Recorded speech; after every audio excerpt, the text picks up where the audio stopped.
Greetings! Welcome to Astrophotography Japan. I'm JP Astro Guy. What I have in my hands here today are two different inexpensive Wi-Fi cameras from SVBony. And I'm going to do some testing on these in a variety of different use scenarios, such as at night for astrophotography, as well as some daytime imaging. So I hope you stick around and see how they perform.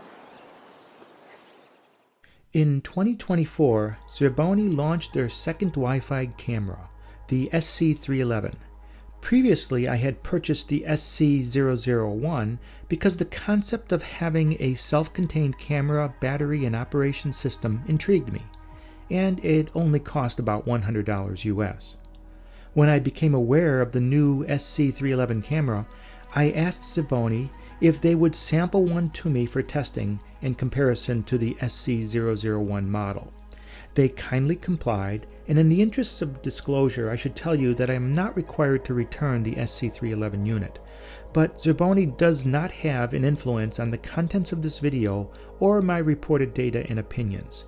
This is my best effort at an unbiased product evaluation.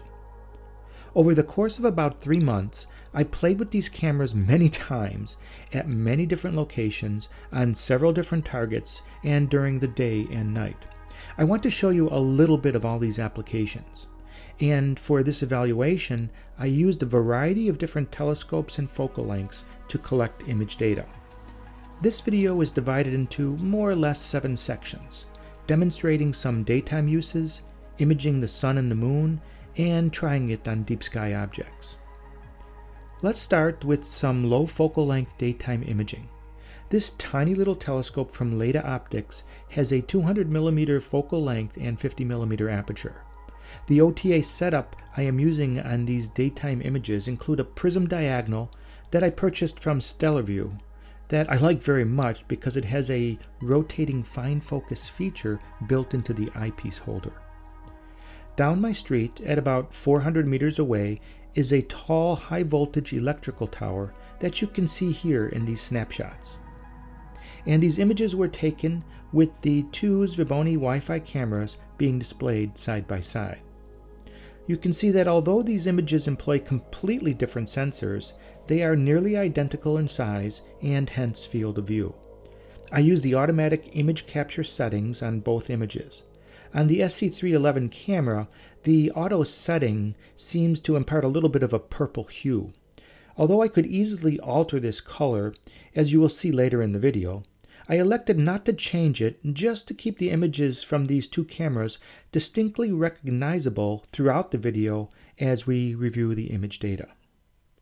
I think you can see that both of these images have beautiful contrast and clarity and pretty good resolution. On another day, I took this same setup with the Skywatcher AZ Pronto mount to my favorite local viewing location, Kawawa Fuji Park. From the elevated park area, I took a bunch of video images of distant sights on a fairly sunny and warm day. You will notice there definitely was image distortion resulting from hot air convection currents evident in these video images. This distant highway is about 2 to 2.5 kilometers away.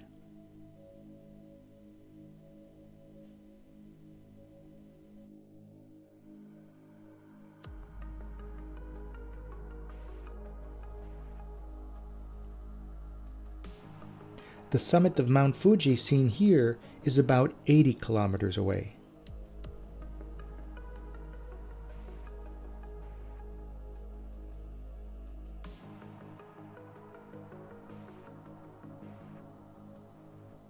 And downtown Yokohama, seen here, is about 11 kilometers away.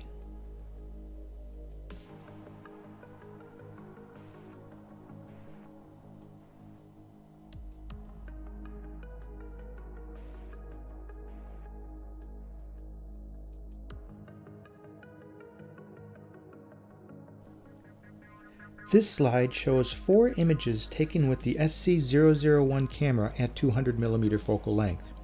I am quite impressed with the quality of these daytime photos imaged with a Wi-Fi camera that cost only about $100 US. Next, I decided to compare the camera's performance on imaging the sun. To do this, I used the SV510 telescope from SVBony. And again, I used the AZ Pronto mount due to its stability and fine movement controls, not the original camera tripod provided with the SV510 telescope set. It was around noon, so the sun was quite high in the sky at the time, but it was no problem for the rack and pinion focuser to hold position with the diagonal and camera. In this case, the OTA used the mirror diagonal included with the SV510 telescope kit from SVBony. By the way, I did a very thorough review of the SV510 telescope back in January before the spring solar eclipse in 2024 in the USA. That was episode 28 of Astrophotography Japan if you are interested. Shown here are unprocessed video images taken with the two cameras displayed top and bottom. They clearly look very similar. You might notice there are a few dark spots on the upper image that look like sunspots, but do not track with the movement of the sun. These are clearly dust or debris on the sensor. They are not present or seen in the lower image, of course. At the time I was taking these video images, I was not aware that the SC311 camera was sampling at 720p digital zoom. The SC001 camera was sampling at 1080p. Later, when exploring the parameter settings submenu on the SC311, I discovered that it also has a 1080p video setting mode. But the comparison is still valid because, regardless of the digital zoom setting, for a given camera, the image resolution is exactly the same at 760p versus 1080p. Here are a few photos or still images taken with these cameras for comparison. And this photo on the left is an image taken with the SC311 camera using the default automatic camera settings. On the right is the same image after a little color editing and a few adjustments made in iPhoto. In this next section, I'll show you some comparison data from imaging the moon on several different nights with different telescopes. The first images are from June 12th in my home backyard using the setup you see here. The SVBony SV48P telescope is a 90mm achromat refractor and mounted here on the SV225 Alt-Az mount. I reviewed this AZ mount, also from SVBony, in previous episodes 24 and 38 of Astrophotography Japan. On this imaging OTA arrangement, I employed a dielectric coated mirror diagonal from Astrotech just upstream of the Wi-Fi cameras. On the top is an original unedited photograph from each camera. You can see that there appears to be some chromatic aberration, which is the purple and green fringing around the edges of the bright moon. Actually, this fringing is not so evident when looking directly at the moon or bright stars using the SV48P telescope and a good eyepiece. You see almost no chromatic aberration on direct visual observations, but with camera sensors it becomes readily apparent. However, with a bit of post-processing, the color fringing can be removed, as I did in iPhoto, and displayed in the bottom row of images. These images were taken in automatic mode on June 12th. I have also displayed them on the next slide with a little more zoom.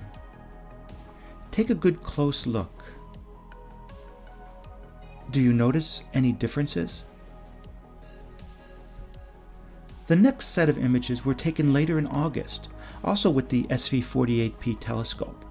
This time, I used a neutral density filter to lower the brightness of the moon to reduce chromatic aberration and not overwhelm these camera sensors.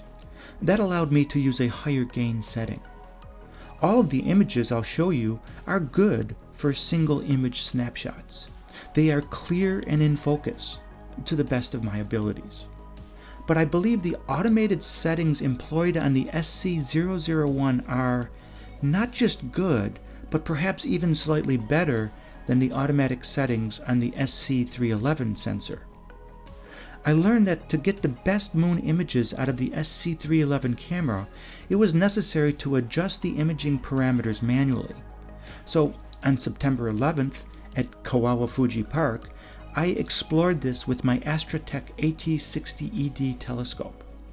The AT60ED refractor has a 360mm focal length.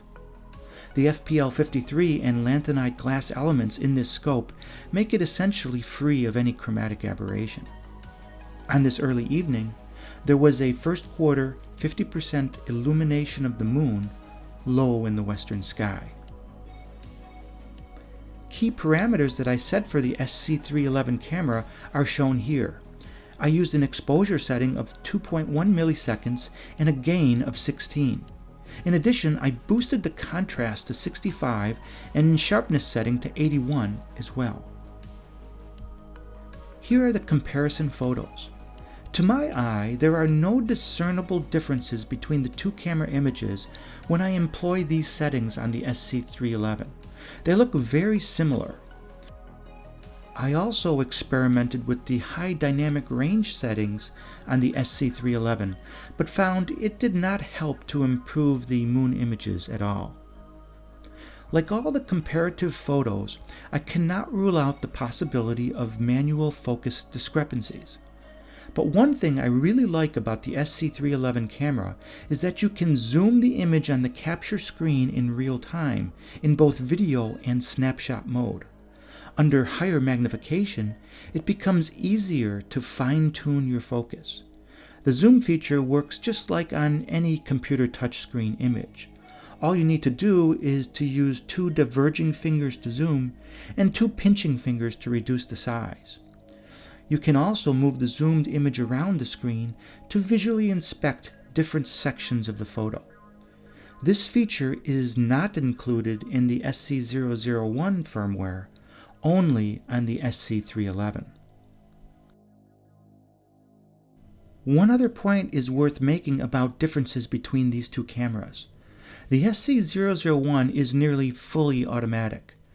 The only manually adjustable parameter is the gain setting. Everything else is automatically adjusted by the camera software, including exposure time, contrast, sharpness, color, etc. It is constantly making adjustments. It does a very good job most of the time, but there are some issues as I encountered in the video mode. Notice in this split screen, with the SC001 video shown on top, that as the moon migrates across and approaches the bottom edge of the field of view, the SC001 software automatically makes some parameter adjustments that result in photo bleaching. So far, I have only seen this with imaging the bright moon, but it happens every time. With the SC311, the camera set point parameters are fixed by you, and no photo bleaching or other artifacts occur. The settings are locked down tight in the SC311 camera.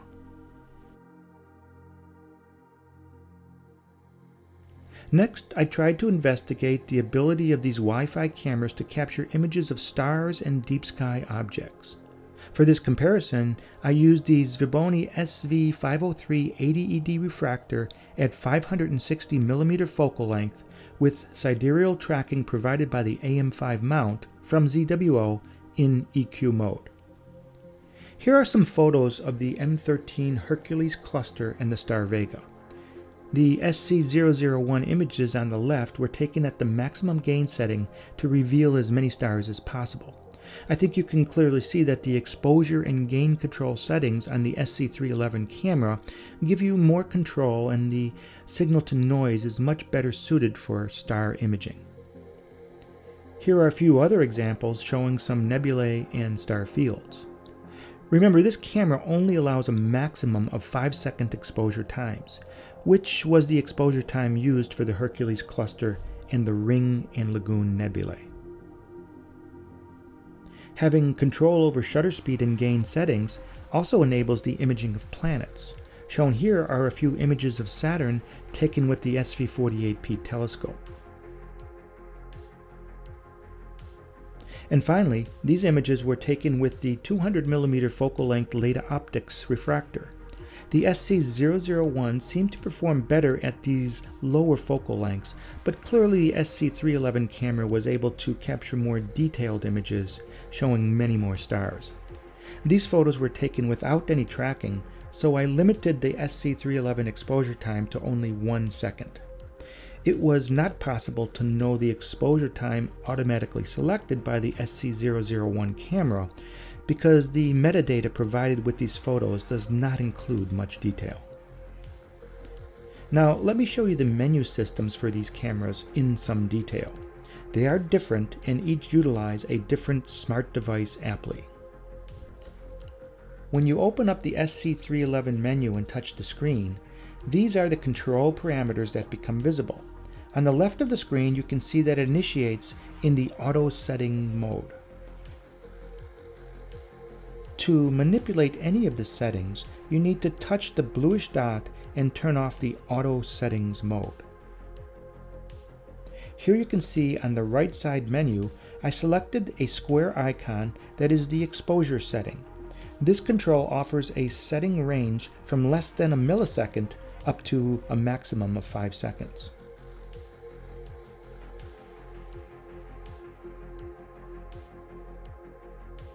Below that is the camera gain control, which ranges from a maximum of 200 units down to 0.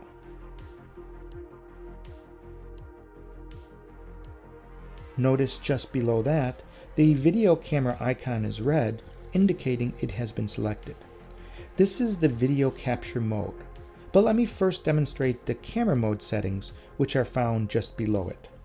The bottom camera icon is for doing multiple automatic timed repeat photos. By selecting this, an icon at the top, a letter P in a circle, becomes visible. Notice that this menu subroutine has 2 parameters. One is for selecting image interval timing, or the number of seconds between photos. And the other is for selecting the number of photos to take. To be honest, I have never really used this feature on these cameras. The icon next to the Circle P button gives you the choice of a grid or bullseye overlay onto the image on the screen.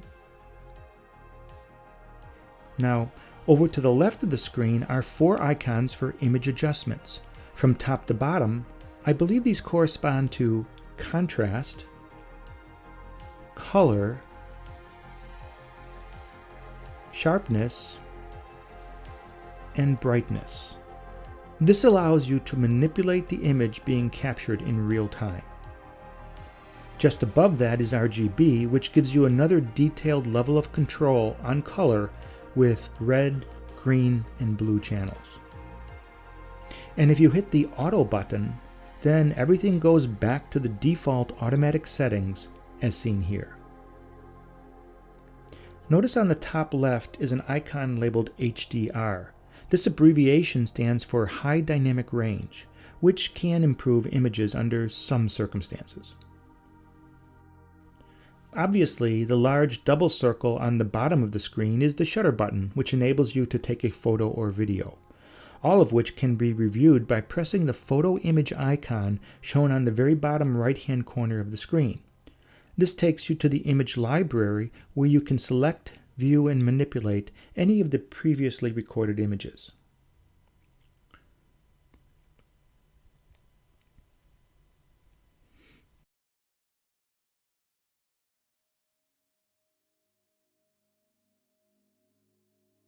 To return to the main menu and image capture screen, just press the arrow button in the top left-hand corner.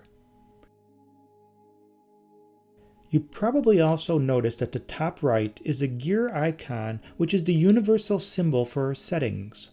This brings us to a parameter settings page which contains some useful information and, much to my surprise, some additional video recording adjustment features. For instance, one can change the recording video setting from 720p to a 1080p setting.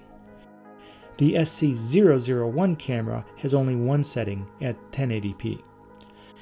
Video segment duration limits can be adjusted from the parameter settings screen as well, and other useful information and useful actions can also be applied, as you can see here and read for yourself.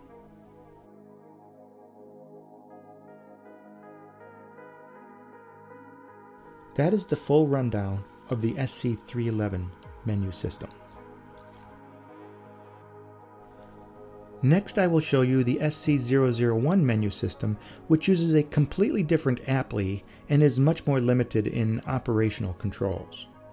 After selecting the proper Wi-Fi channel and the SVBony icon seen here on the right, we can enter the application and get to the image capture screen. Seen here, it opened in the photo capture mode. If I press the middle video camera icon, it changes modes and I can start taking video images.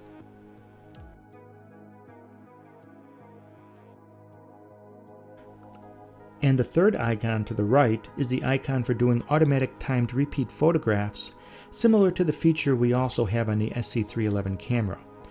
In this submenu system, we can select a grid system, an interval timer for image capture delays, and a repeat photo mode for taking up to 200 images.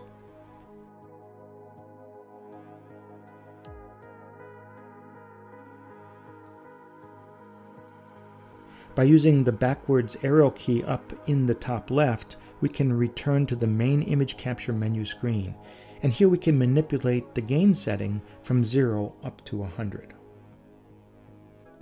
At the top left is also a 4-arrow icon, which allows you to enter a full screen display mode. In this landscape mode, you can also manipulate the gain setting, but only that parameter. The response time, as you can see here, is fast, but in the field with real-time images, I find it to be much slower.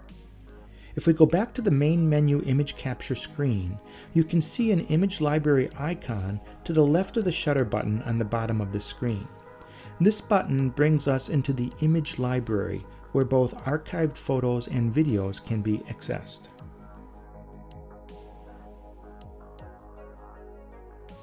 So as you can see, there is a big difference in the control features of these two SVBony Wi-Fi cameras, with the SC311 offering a lot more versatility, including most importantly, the ability to select an exposure time.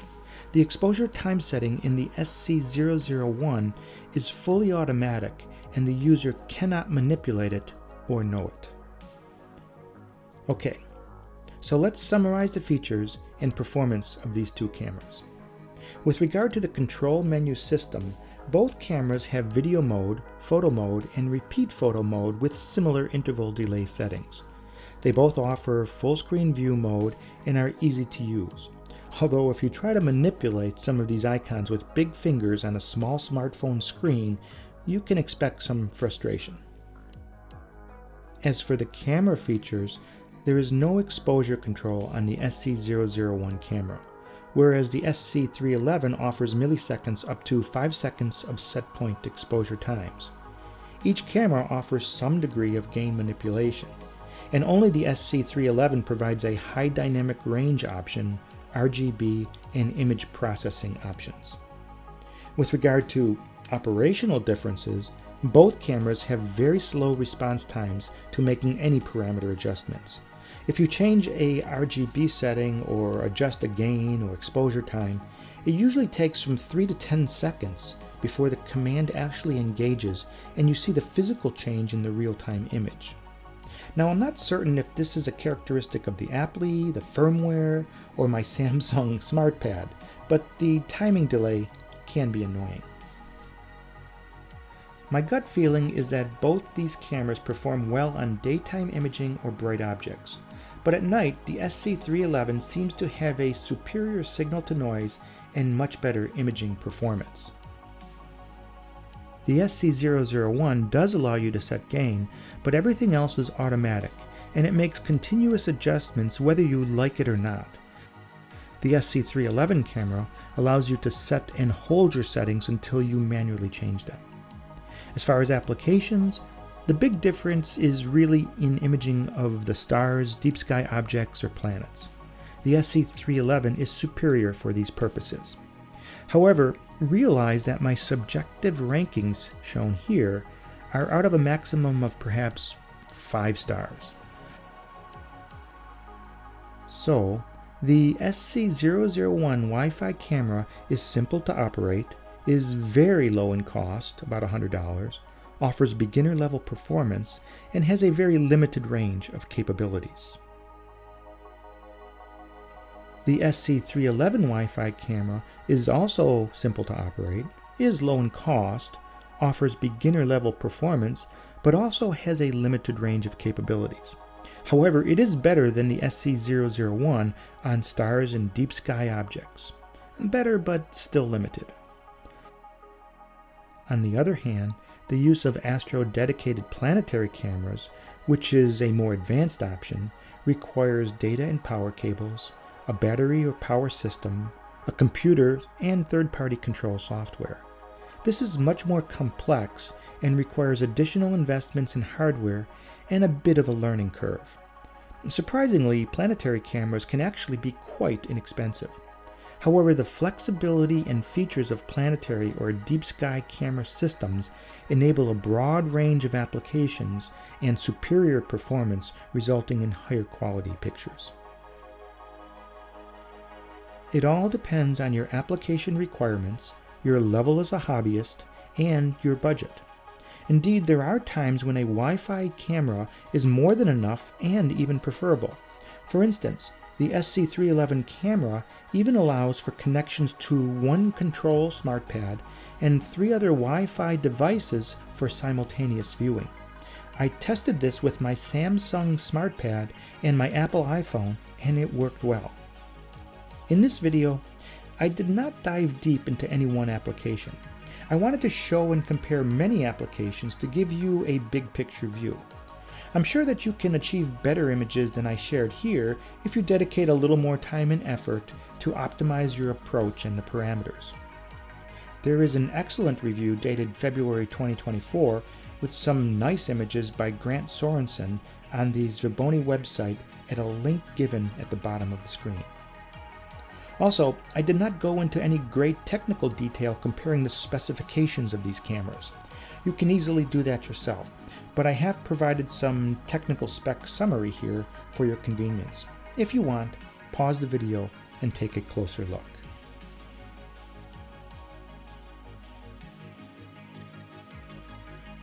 My intention with this video was to share practical information and provide typical performance examples to give you a better understanding of the SVBony Wi-Fi camera portfolio and, most importantly, help you set proper expectations. With such knowledge, you can then make the best purchase decision for your particular needs. I want to thank SVBony for providing me with the SC311 camera. I appreciate their generous product and customer support. In Yokohama, during the rainy season here, I am JP Astro Guy. My name is Paul Cheesegel, and this has been Astrophotography Japan. I want to wish you clear night skies and time to enjoy it. Thanks for watching.